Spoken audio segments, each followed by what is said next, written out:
mensaje. Llamamos a nuestro hermano Siris Corniel con la exposición de la palabra de Dios.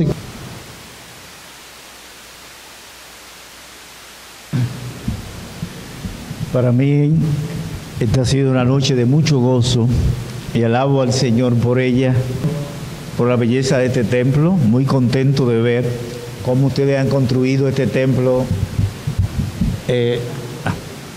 cómo han construido este templo tan hermoso, muy diferente a nuestro templo, ¿verdad?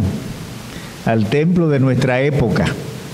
Así que me satisface mucho ver este hermoso templo para la gloria del Señor. Vamos a ponernos de pie para tener un momento de oración.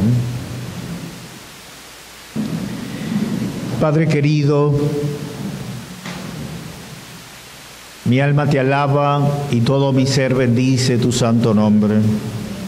En todos los lugares de tu señorío, mi alma te bendice.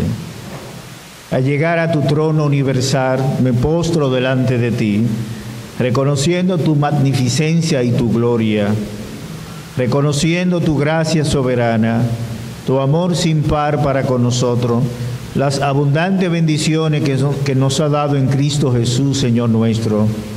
Mi alma te bendice. Nos encomendamos en tus manos, ahora que vamos a ministrar tu palabra. Somos pecadores indignos, somos débiles, necesitados de tu gracia, necesitados de la presencia y el poder de tu Santo Espíritu para proclamar la verdad gloriosa del Evangelio de nuestro Señor Jesucristo, para que el nombre de Cristo sea glorificado, para que su nombre sea exaltado, para que su nombre sea amado, para que su nombre sea reverenciado, para que su nombre sea creído y aceptado en lo que todavía no te conoce. Oh Espíritu del Santo Dios, haz esa obra de convicción y de iluminación en la mente y en los corazones de los que no te conocen. Jesús querido, recibe la honra, la gloria y el imperio por los siglos de los siglos. Amén. Gracias, pueden sentarse. Esta noche y mañana, la voluntad del Señor, pues vamos a tener algunos comentarios sobre esta carta a los Efesios. La ciudad de Éfeso fue fundada en el año 1100 a.C., pero fue en el 190 a.C. que fue conquistada por los romanos, y en el año 133 a.C. fue convertida en capital de Asia Menor, que era una provincia romana. La ciudad de Éfeso estaba ubicada en la parte sur de Asia Menor, próxima al mar Egeo, cerca del río Caistro. Estaba a unos 10 kilómetros del mar Egeo. Esa era la ubicación de esta ciudad de Éfeso. Esta ciudad era un centro cultural, un centro comercial y un centro religioso. En lo que respecta a la ciudad de Éfeso como centro religioso, durante la dominación romana se convirtió en centro del culto imperial y llegó a poseer 3 templos oficiales, y eso le mereció el título a esta ciudad de guardiana del templo de los emperadores. Ahora, el orgullo más grande de la ciudad de Éfeso era el templo de la diosa Artemisa, que luego los romanos llamaron Diana de los Efesios. Ese templo era una de las 7 maravillas del mundo antiguo y era 4 veces más grande que el Partenón de Atenas. El Partenón de Atenas era un edificio emblemático hecho totalmente de mármol, el mayor símbolo de aquella gran ciudad que nos legó la democracia. Pero el templo de Artemisa era 4 veces más grande que el Partenón de Atenas. Artemisa o Diana se constituyó en el centro de la adoración en aquella época. Se representaba como una doncella con un arco y una flecha, y también como una doncella llena de senos en su torso. Por eso se le llamó Artemisa Polimastro, llena de seno. Esa ciudad se dedicaba también a la prostitución religiosa y al arte mágica. Cuando Pablo llegó, ese fue el panorama que encontró. Ahora, la iglesia de Éfeso vio llegar el Evangelio por primera vez en el año 52 después de Cristo. Pablo terminaba su segundo viaje misionero, había ido a Corinto y se dirigía a Antioquía, y antes se dirigía a Antioquía, y antes de llegar a Antioquía, entonces se detuvo en Éfeso y dejó a Priscila y a Aquila, que fueron los que primero llevaron el Evangelio. En el año 54, 2 años después, entonces Pablo llegó a Éfeso en su tercer viaje misionero. Pablo duró 3 años en esta ciudad, mucho más de lo que había durado en cualquier ciudad. A ver si tal vez tú me puedas prestar un poquito más esto. Entonces Pablo llega a Éfeso y predica primero en la sinagoga. A ver si se me queda ahí.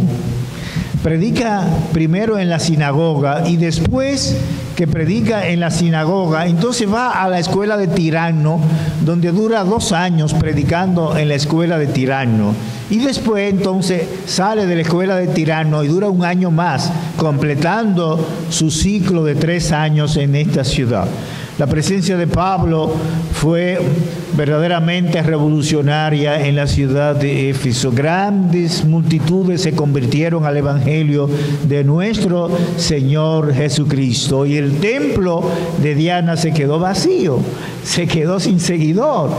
Y tampoco lo que seguían las artes mágicas se quedaron vacíos, porque muchos de los que practicaban la magia entonces se convirtieron al Evangelio. Fue un ministerio tremendo, poderoso, el de Pablo en esta ciudad de Éfeso, y dejó establecida una iglesia fuerte en esta iglesia. Pablo marcha, y cuando Pablo marcha de Éfeso, entonces llega a Jerusalén, es apresado en Jerusalén. Es apresado en Jerusalén, y luego entonces es confinado en una cárcel en Cesarea Marítima, donde dura 2 años preso, y de ahí entonces es transferido a la prisión en Roma. Así es que desde Roma Pablo escribe la epístola a los Efesios.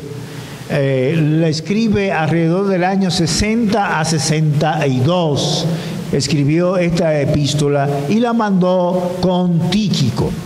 Esta fue una carta circular, aunque la carta dice a los Efesios, pero no fue únicamente a esta iglesia. Era una carta circular dirigida a varias iglesias del Valle del Ico.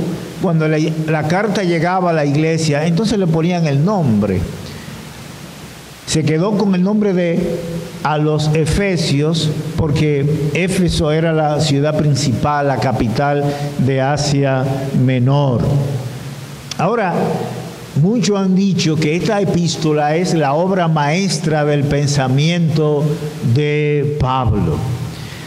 Brevemente podemos decir que el propósito de esta epístola no es más que el propósito eterno de Dios de manifestar su gloria en el universo mediante la implementación de un maravilloso plan de salvación a favor de la humanidad pecadora por medio de Cristo Jesús, y dar a conocer ese maravilloso plan por medio de la Iglesia. Esta sería la esencia de esta epístola. Ahora, ¿qué pretendo yo hacer en esta noche? Bueno, hablar de la Iglesia en el corazón de Dios. Lo que no es más que hablar de las bendiciones para la Iglesia nacida del amor de Dios. Ahora, cuando nosotros hablamos de bendición, ¿de qué estamos hablando? Hay una diferencia cuando nosotros hablamos de bendecir en relación a los creyentes a Dios. Cuando los creyentes bendicen a Dios, significa glorificar, alabar a Dios por su favores. Ahora, cuando es Dios que bendice a los creyentes, se trata entonces de los favores y de las bondades recibidas en la gracia infinita de Dios. Así que hay una diferencia cuando se trata de bendecir de los creyentes hacia Dios. Le bendecimos, le glorificamos. Ahora, cuando es Dios que bendice a los creyentes, entonces Dios otorga sus bondades, su gracia y su favor infinito. ¿Cuál es la naturaleza de nuestras bendiciones? ¿Cuál es la naturaleza de nuestras bendiciones? Dice el texto de Filipenses: bendito sea el Dios y Padre de nuestro Señor Jesucristo, que nos bendijo con toda bendición espirituales. Así que las bendiciones de nosotros, hermano querido, son principalmente de naturaleza espiritual. Es decir, no son materiales. Son bendiciones que trascienden lo temporal y lo material. Son bendiciones que tienen que ver con nuestro destino eterno. Y eso es maravilloso. Las bendiciones de Dios tienen que ver con nuestro destino eterno. Y por lo tanto trasciende lo material y lo temporal. Hay una diferencia de las bendiciones de Israel, porque las bendiciones de Israel eran principalmente materiales.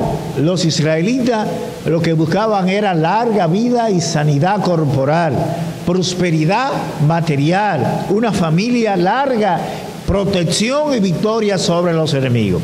Bueno, los judíos todavía prevalecen con ese pensamiento. Los judíos todo lo que piensan es material, son materialistas, Hay una confusión en el pueblo cristiano. Hay hermanos buenos en la fe, a los cuales amo mucho en el Señor. Pero tienen una confusión cuando dicen que la iglesia comenzó con Abraham. Bueno, el pueblo de Israel comenzó con Abraham, pero la iglesia comenzó en Pentecostés, Hechos capítulo 2. Todavía en Mateo capítulo 16, Cristo habla de la iglesia como una entidad futuro. Sobre esta roca edificaré mi iglesia. No existía en tiempo de Cristo. Esa confusión de Cristo, de la iglesia e Israel, lleva a algunos a pensar en sus bendiciones principalmente como bendiciones materiales. Nuestras bendiciones son principalmente espirituales. Nuestras bendiciones tienen que ver con nuestro destino eterno y resultan en gozo, paz, satisfacción y fortaleza. Jesús dijo: la vida no consiste en la abundancia de los bienes que posee. Hay mucha gente que viene al evangelio pensando en lo material, y hay iglesias que predican este mensaje porque es atractivo. Mire, a mí no me desagrada, ¿verdad que no? Una prosperidad material a mí no me desagrada, yo me pondría contento, ¿verdad? La salud, ¿a quién no le gusta la salud? A todo el mundo nos gusta estar sano, que tener una familia próspera, tener hijos, que sean obedientes, hijos bien encausados. No hay bendición parecida a eso. Pero nuestras bendiciones son principalmente espirituales. Una hermana un día me decía, no comprendo. Siempre me han dicho que nosotros somos cabeza y no cola. ¿Por qué me han pasado estas cosas? ¿Por qué tengo esta carencia? ¿Por qué tengo estas pruebas? ¿Por qué tengo estas necesidades?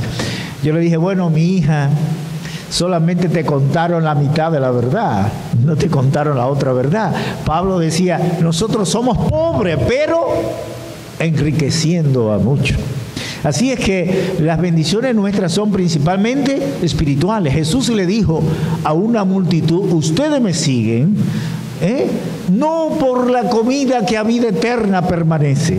Ustedes me siguen porque comieron y se hartaron. Así que hay muchos que vienen a Cristo por el pan. Y cuando vienen las pruebas, entonces se van. Nuestras bendiciones son espirituales. Ahora quiero decirte algo, hermano querido y amigo que está aquí con nosotros. Dios nos bendice de manera integral. Si bien nuestras bendiciones son principalmente espirituales, Dios se ocupa de nuestras necesidades emocionales y materiales. Pero esas son ñapa, esas son añadiduras.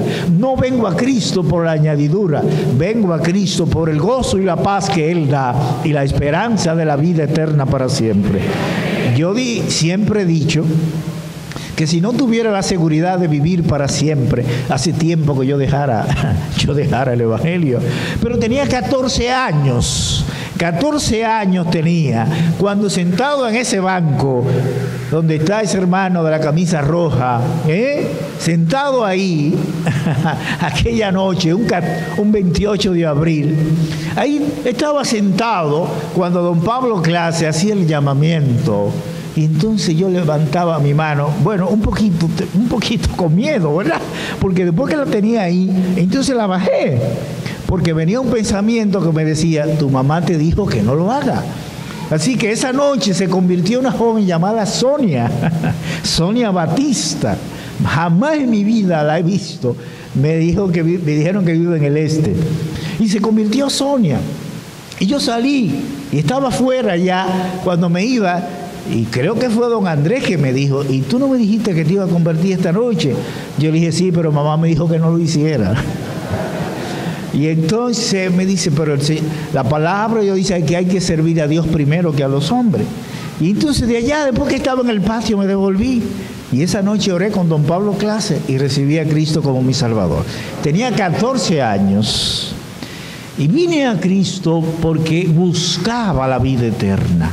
Quería saber dónde iba después de la muerte. Y esa noche tuve respuesta a esa pregunta que atormentaba mi corazón a los 14 años. Por eso sigo a Cristo. Las bendiciones espirituales que el Señor nos ha dado. Ahora, ¿cuál es el ámbito de nuestras bendiciones? Los lugares celestiales.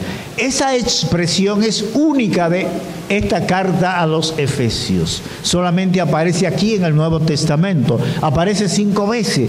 Y bueno, como que uno no está tan seguro que en todas las veces significa lo mismo.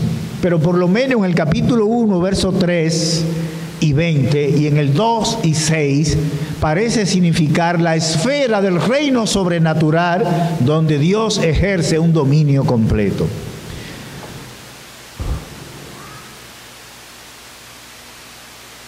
El ámbito de la posición y experiencia del creyente como resultado de haber sido unido con Cristo por el bautismo del Espíritu Santo. Los lugares celestiales, la esfera donde Dios gobierna, donde Dios ejerce absoluto control. En el capítulo 6, verso 12, parece ser la esfera donde Satanás ejerce control. Y en el capítulo 3, verso 10, parece ser una combinación de ambos conceptos. Ahora, tal como dije al principio, lo que quiero hablar en esta noche es acerca de las bendiciones del Dios Trino. Las bendiciones del Dios Trino. Ahora, noten el Dios Trino. El Dios Trino. Sí, Dios es trino. Cuando me convertí al Evangelio, llegaba aquí a nuestra villa Montellano, llegaba una pareja de esposos. Y esa pareja de esposos representaba una secta religiosa que arrastraban un tipo de creencia del arrianismo, ¿verdad? Los ruselistas, que niegan que haya la Trinidad. Bueno, recuerdo que tuve tantas discusiones con ellos, ¿verdad? Bueno, los jóvenes son así, los jóvenes les gusta mucho las polémicas, y cuando era joven me gustaba mucho eso. Bueno, después que llegué adulto dejé lo que era ya de joven, pero tantas veces que hablamos sobre esto. Ahora, en todo el Nuevo Testamento está lleno de pruebas de la Trinidad, pero este capítulo 1 del libro a los Efesios, pues es un tributo a la Trinidad.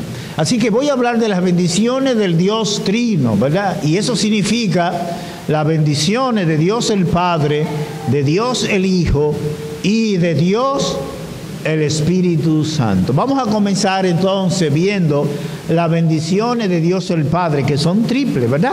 Así que le vamos a llamar la triple bendición de Dios el Padre.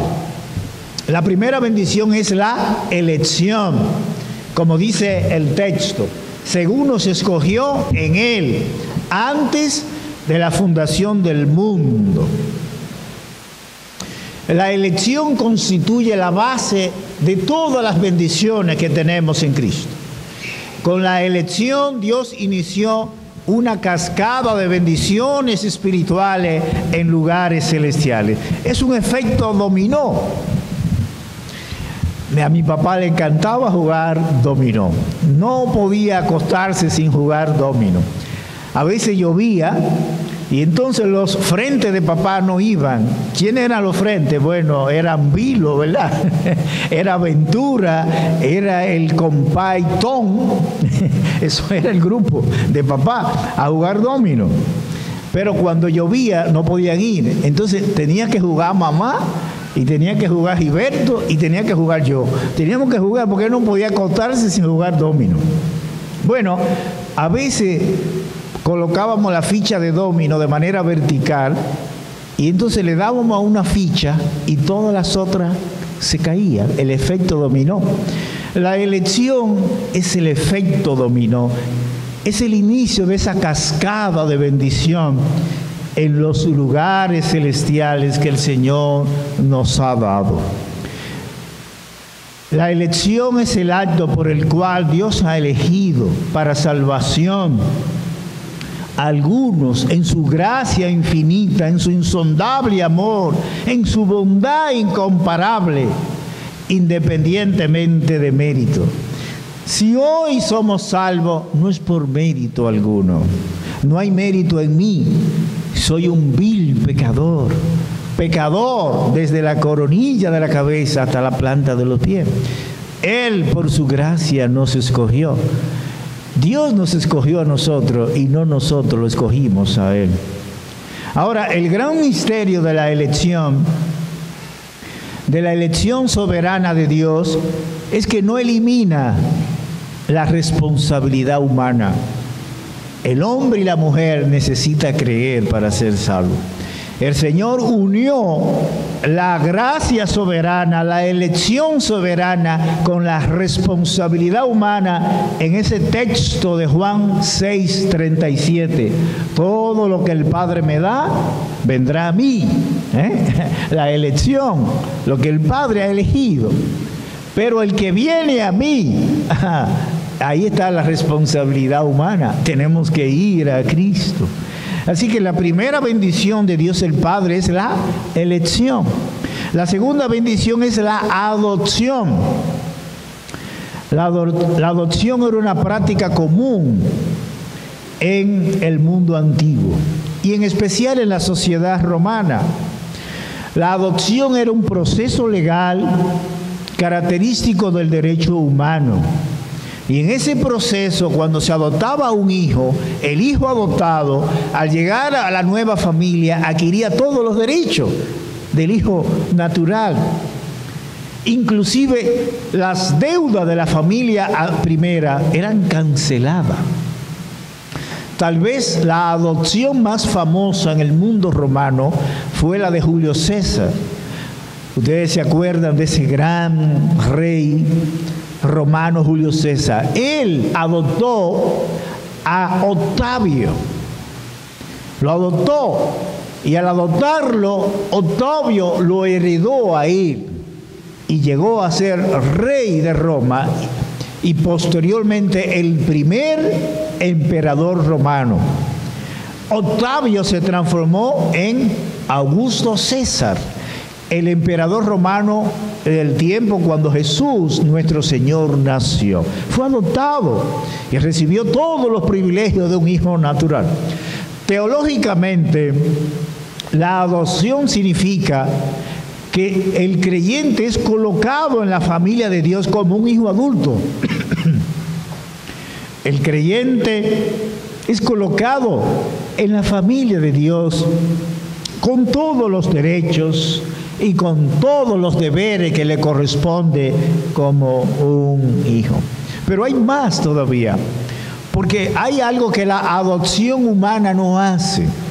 Un hijo adoptivo, si bien puede adquirir todos los derechos de la nueva familia, pero no adquiere su naturaleza, no adquiere su naturaleza. En mi juventud, había una joven aquí de Montellano, una joven amiga nuestra. Ella fue adoptada por una familia. Y por muchos años, ella siempre creía que era hija legítima de esa familia. Sucede un día lo que pasa con los muchachos. Un día pelearon con sus hermanos y ellos le dijeron, ¿qué tú te crees? Tú no eres hija de papi y mami. Eso fue un trauma tremendo para esta joven. Cuando ella supo que ella no era hija natural, ella había sido una hija adoptada. Eso fue un trauma tremendo para aquella joven. Ahora, ¿qué pasa, hermanos queridos, cuando tú y yo venimos a Cristo y ponemos nuestra fe en el Señor y somos adoptados? Además de las bendiciones, además de haber recibido el amor del Padre, la riqueza del Padre, la herencia del Padre, recibimos la naturaleza del Padre. Mira lo que dice la palabra de Dios, por medio de las cuales nos ha dado preciosa y grandísima promesa para que por ella lleguen a ser ¿qué? Participantes de ¿qué? De la naturaleza divina. Tú y yo ahora somos participantes de la naturaleza divina. No significa que nosotros somos dioses pequeños, ¿verdad? No, pero somos participantes de la naturaleza divina. Ahora, hay una progresión. Cuando nosotros venimos a Cristo, somos considerados como siervos.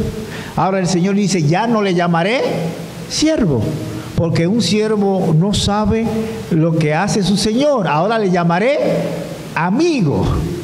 De siervo pasamos a ser amigo, pero de amigo ahora pasamos a ser hijo, ¿verdad?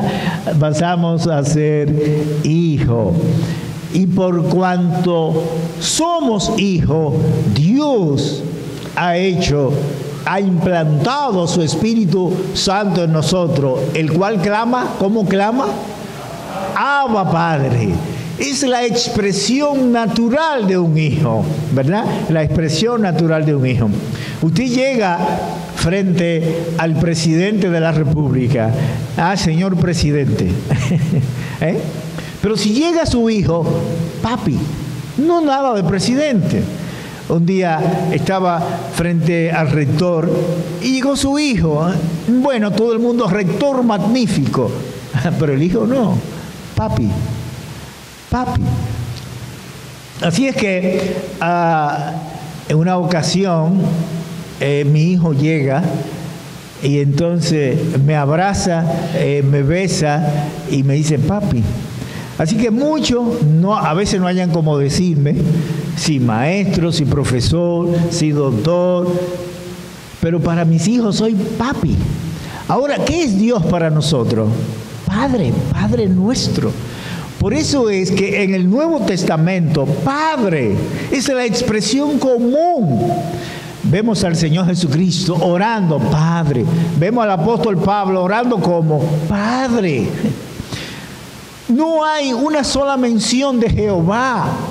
Nunca yo he visto a Pablo dirigiéndose a Dios como Jehová. Siempre es Padre. Doblo mis rodillas ante el Dios y Padre. Porque el Espíritu Santo, al ser implantado en nuestro corazón, produce un grito natural: Abba, Padre. Así es que la expresión natural de un hijo es Padre. Por eso oramos con Padre nuestro que estás en los cielos. La segunda bendición de Dios el Padre es la adopción. La tercera bendición es el regalo de su gloriosa gracia. Efesios 1:6, como está en Reina Valera 1960, me encanta, pero no es la traducción correcta. Es como está en la Reina Valera actualizada 2015, que dice: para alabanza de la gloria de su gracia que nos dio gratuitamente en el amado. Alabanza de la gloria de su gracia que nos dio gratuitamente. Nos ha regalado su gloriosa gracia. Esto es una bendición incalculable. Dios nos ha dado su favor inmerecido. Dios nos ha regalado su bondad tan infinita. Dios nos ha dado su amor sin par en todas sus dimensiones. Dios nos ha regalado su gracia divina, inefable. Y por eso tenemos que decir: bendito sea el Dios y Padre de nuestro Señor Jesucristo. Hemos visto las bendiciones de Dios el Padre: la elección, la adopción y el regalo de su gloriosa gracia. Ahora vamos a ver la bendición de Dios el Hijo. La triple bendición de Dios el Hijo, también tres bendiciones. La primera bendición es la redención. Dice Pablo: en Él tenemos redención.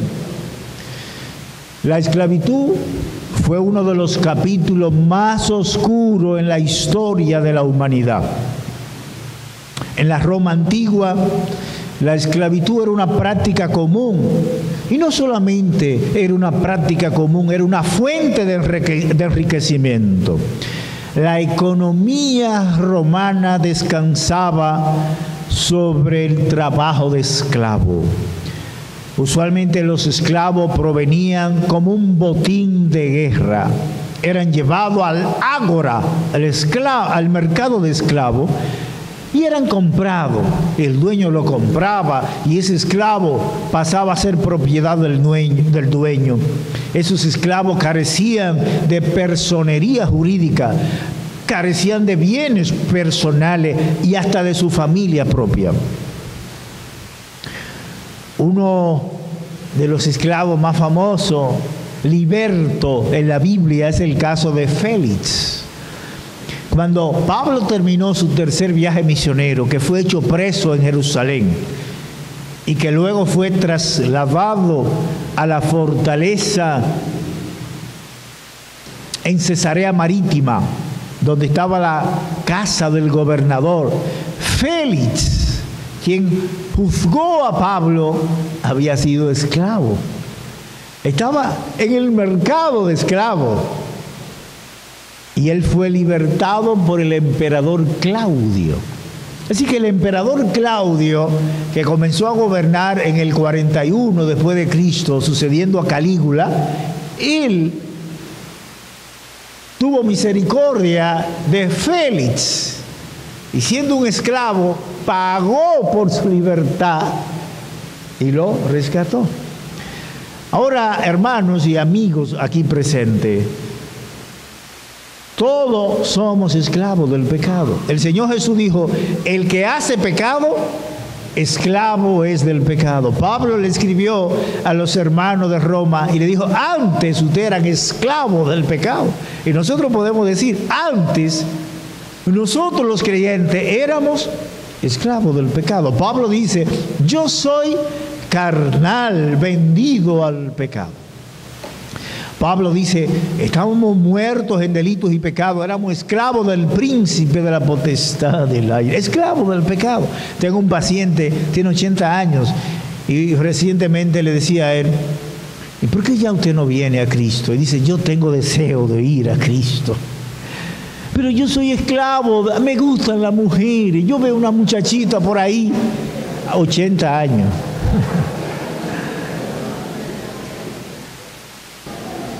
Esclavo del pecado todavía. Ahora, gracias a Dios que muchos de los que estamos aquí antes éramos esclavos del pecado. Hermano querido, qué bueno que podemos decir éramos esclavos del pecado.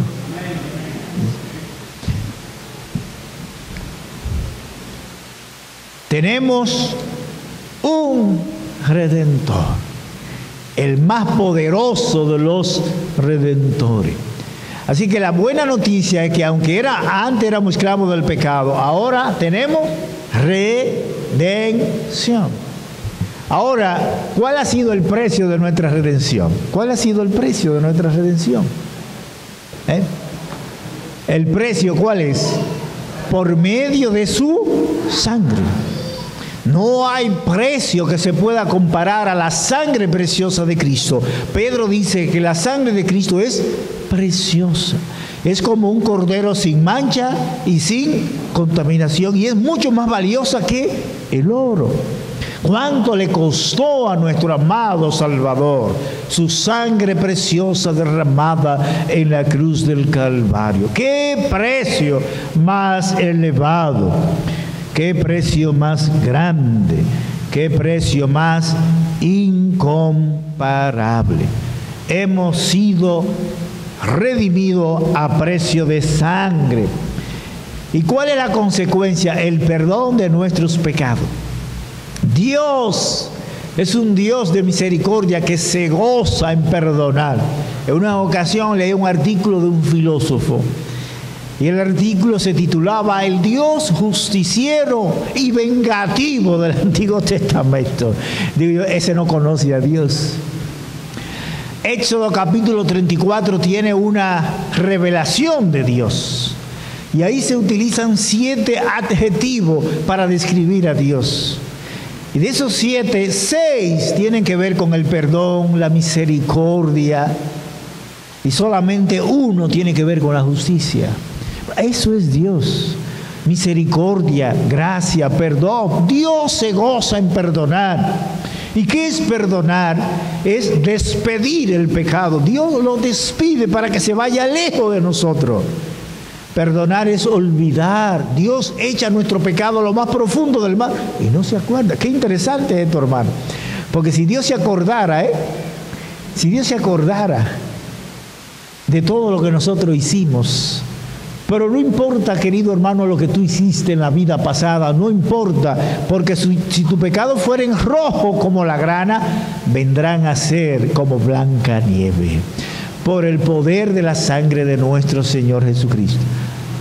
No importa nuestra vida pasada, eso no importa, somos ahora una nueva criatura en Cristo Jesús, Señor nuestro. Aquella mujer pecadora, Jesús le dijo, tus pecados te son perdonados.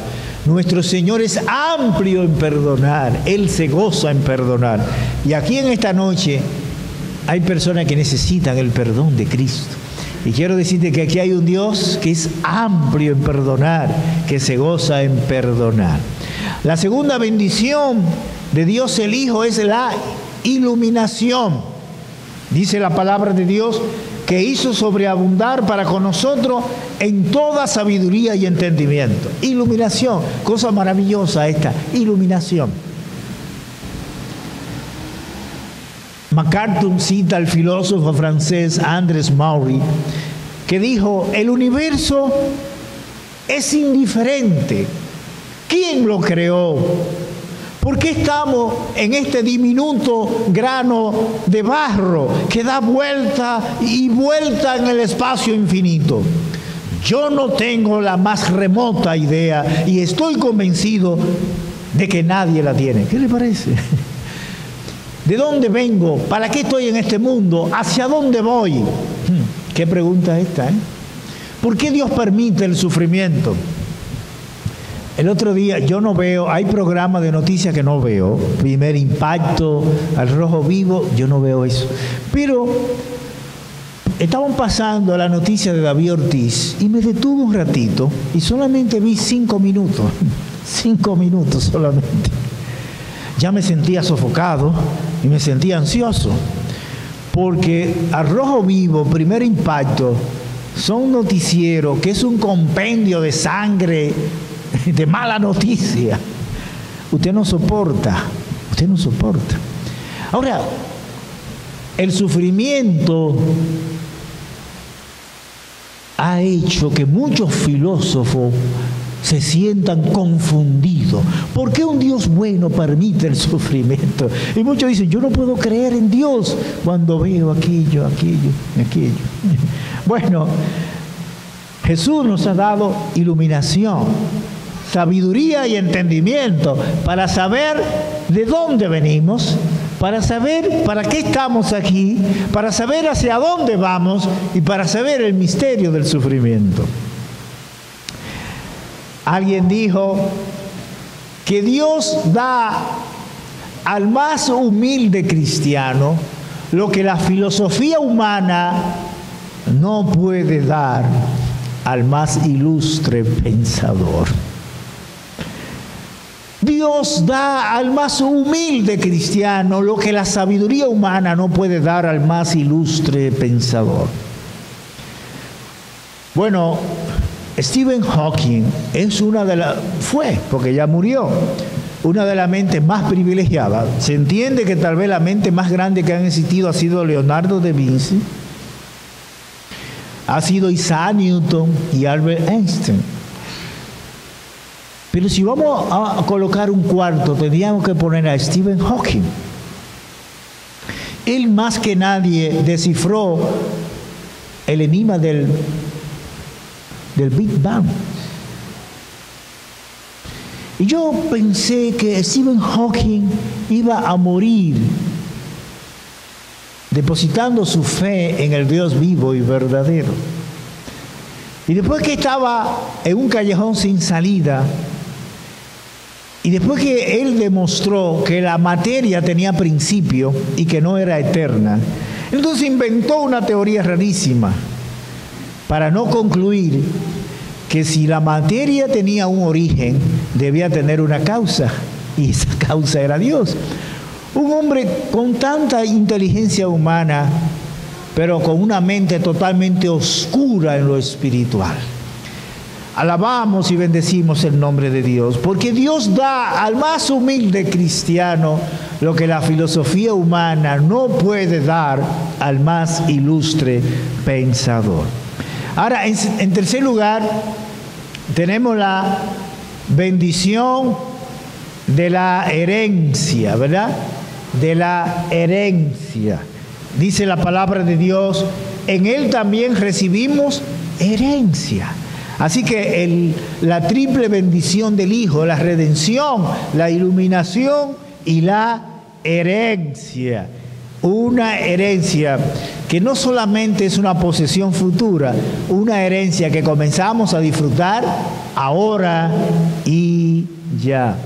Pablo dijo a los hermanos de Corinto, él le dice, sea Apolo, sea Pedro, sea Cefa, sea la muerte, sea la vida, sea lo presente, sea lo porvenir, todo es vuestro y vosotros de Cristo. Hermano, todo es vuestro. Es una maravilla saber que tenemos herencia. Pasamos por este mundo y como que no adquirimos posesiones materiales, pero gracias a Dios que tenemos herencia. Todo es nuestro. Pablo escribe a los hermanos de Roma y le dice que nosotros somos heredero de Dios y coheredero con Cristo. Y Pedro dice que nuestra herencia está reservada en los cielos, y es una herencia que no puede destruirse, que no puede contaminarse y que no puede marchitarse. Tal es la naturaleza, hermano querido, de tu herencia y de mi herencia. Finalmente, las bendiciones de Dios el Espíritu Santo, la triple bendición de Dios el Espíritu Santo.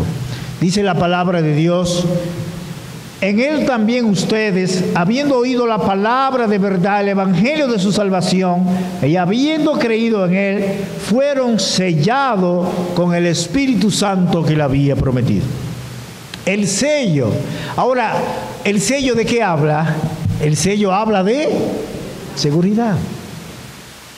En tiempo de Pablo, el sello era una marca oficial que un monarca o una persona con autoridad estampaba sobre un documento o un artículo de valor. Ese sello.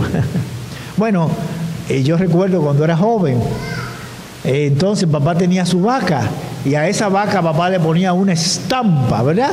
Y recuerdo que esa estampa decía I.C., Ignacio Corniel. Esa estampa, ese sello. Ahora, el Espíritu Santo es ese sello, ¿verdad? Y ese sello habla de seguridad. Primero, la seguridad de la pertenencia. La seguridad de la pertenencia. El sello del Espíritu Santo confirma, hermanos queridos, que tú y yo somos de Dios. Dice la palabra de Dios: y si alguno no tiene el Espíritu de Cristo, no es de Él. Así que si alguien no tiene el Espíritu de Cristo, no es de Él. Y si el Espíritu es una fuerza y no una persona, entonces usted nunca va a poder tener el Espíritu. Así que el Espíritu Santo, más que una fuerza, es una persona. Y usted tiene el Espíritu, y eso le garantiza de que usted pertenece a Dios. En segundo lugar, la seguridad de la autenticidad filial, de que usted es un auténtico hijo de Dios. Y por cuanto sois hijos, Dios envió a vuestros corazones el Espíritu de su Hijo, el cual clama: Abba, Padre. Tercero, la seguridad de la herencia. Fueron sellados con el Espíritu Santo que había sido prometido, quien es la garantía de nuestra herencia. Qué bueno. Le daba un tratado a alguien y me dice: ¿y qué es eso? Y ese es un mensaje de la palabra de Cristo para ti. Es un anuncio del Evangelio de Jesús, de cómo tú poder llegar a ser salvo y tener la vida eterna. Y me dice: pero yo creía que eso era dinero. Si no es dinero, yo no lo acepto. Yo lo único que quiero es dinero. Ahora, me decía esa persona: lo que yo quiero, lo quiero aquí y ahora. Yo no quiero nada en el cielo. Algunos creen que nosotros somos ilusos, ¿verdad, hermano? Esperando algo que no vemos. Pero Dios nos ha dado un avance, un adelanto, un anticipo de nuestra herencia celestial. Nos ha dado su Santo Espíritu. Es la garantía del disfrute pleno de nuestra redención en el futuro cumplimiento de las bendiciones espirituales en los lugares celestiales que Dios nos ha prometido en Cristo. Alabado sea su nombre. El Espíritu Santo es esa garantía y nos da esa seguridad. Así que, hermanos queridos y amigos presentes en esta noche, hemos hablado de las bendiciones del Dios Trino. Y eso significa, en primer lugar, las bendiciones de Dios el Padre, la elección, la adopción y el regalo de su gloriosa gracia. Y eso significa la triple bendición del Dios el Hijo, la redención,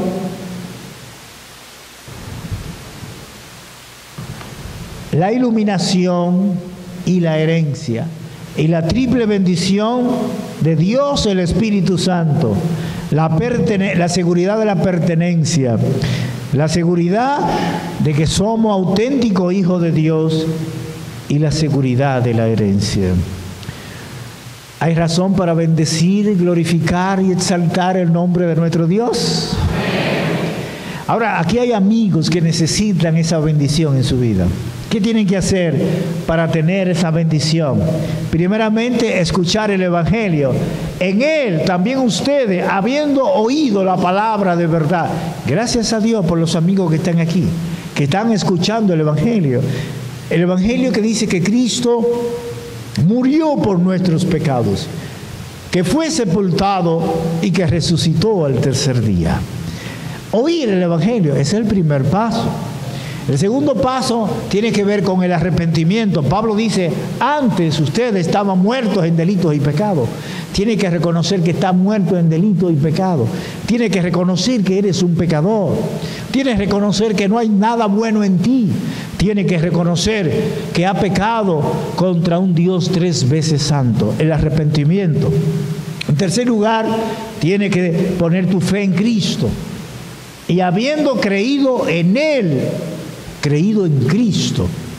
Cristo es el canal de todas las bendiciones de Dios. No es posible recibir bendición del Trino Dios si no es a través de Cristo. Cristo es el canal, Cristo es el instrumento, Cristo es el medio. No es posible recibir ninguna bendición si no es a través de Cristo. Él es el camino, Él es la puerta, Él es el medio. Solo Él es el instrumento por el cual nosotros recibimos la bendición de nuestro Dios. Hay un mensaje para ti, amigo querido. Dios tiene todas estas bendiciones para ti. Solamente tienes que entregar tu vida a Cristo en esta noche. Gracias a Dios por todo lo que han entregado su vida hace tantos años. Algunos hace 50 años, 60 años, otro 40, otro 30, otro 20, otro 10, otro 5. Algunos tal vez tienen un año que han entregado su vida a Cristo, algunos tienen meses, pero alabo al Señor por todo lo que han venido a Cristo. Y les exhorto para permanecer firme en el Señor.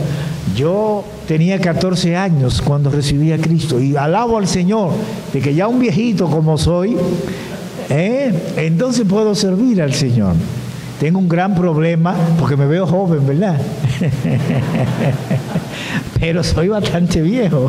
Y entonces, cuando me jubilé de la universidad, entonces me dicen los profesores, pero ¿y por qué usted se va? Digo yo, bueno, ya ahora el Señor me tiene para otro plan en su vida. Me llama un estudiante y me dice, yo quiero que usted asesore mi tesis. Digo yo, no, mi hija, ya yo estoy jubilado. Pero ¿cómo va a ser, profesor? Yo lamento mucho. Y le doy gracias al Señor y bendigo su nombre.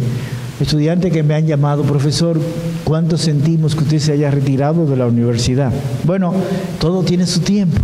Ya uno tiene que programar su tiempo para lo que el Señor lo haya destinado.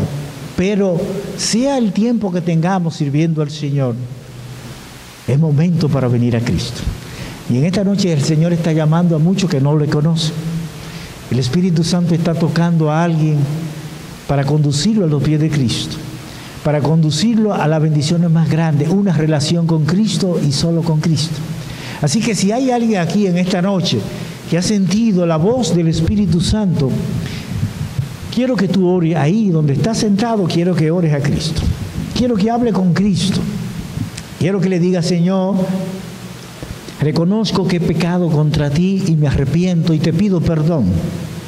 Jesús, yo creo en tu sacrificio en la cruz del Calvario. Creo en la suficiencia de tu sacrificio. Jesús, yo te invito a venir a mi corazón. Te recibo como mi Señor y Salvador. Quiero que ores así, ahí donde estás sentado. Quiero que hable con Jesús. Yo te voy a ayudar. Si quieres, repita esta oración. Ahí donde estás sentado, mientras los hermanos oran. Cada hermano orando por los amigos aquí presentes. Y ahí ora, habla con el Señor. Habla con Él de esta manera. Padre querido, gracias por la oportunidad de escuchar el Evangelio. Quiero decirte que reconozco mi pecado y te pido perdón.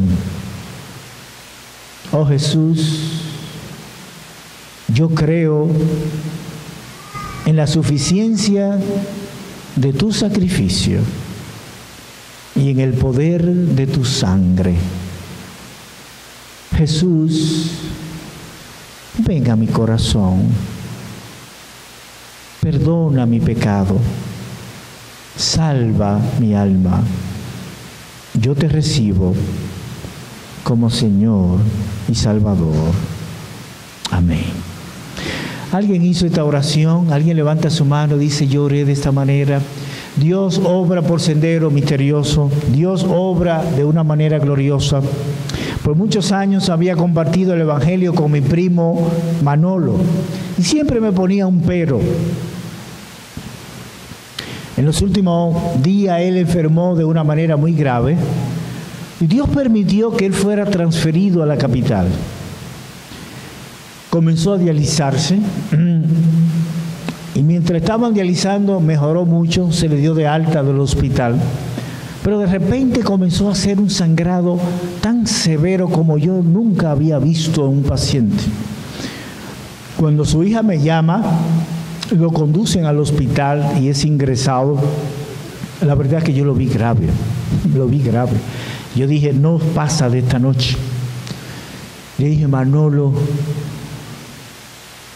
prepara tu alma para la eternidad. Prepárate para encontrarte con Dios. Recibe a Jesús como tu Salvador. ¿Quiere hacerlo? Hace una semana había hablado con él y me había dicho después. Pero en ese momento tan difícil, me dice, sí, quiero recibir a Cristo como su Salvador. Así que ahí oramos y ahí recibió a Cristo como su Salvador. Se mejoró, pero una semana después volvió a agravarse. Cuando le visité, me dice, me visitaron unos hermanos, oraron por mí. Alguien me dijo, ¿quieres recibir a Cristo? Yo le dije, bueno, ya yo lo recibí con el pastor Corniel. Así que me puse tan contento por ver la seguridad de que él tomó esa decisión de recibir a Cristo antes de partir. 3 días después murió y partió a la presencia del Señor. Dios te está llamando a ti en esta noche. No sabes qué oportunidad tú tienes para Él. Él te está llamando para darte las mayores bendiciones en los lugares celestiales en Cristo. Así que hoy hablamos de la iglesia en el corazón de Dios. Mañana, si Dios quiere, hablaremos de la iglesia en los ojos de Dios. El Señor nos bendiga.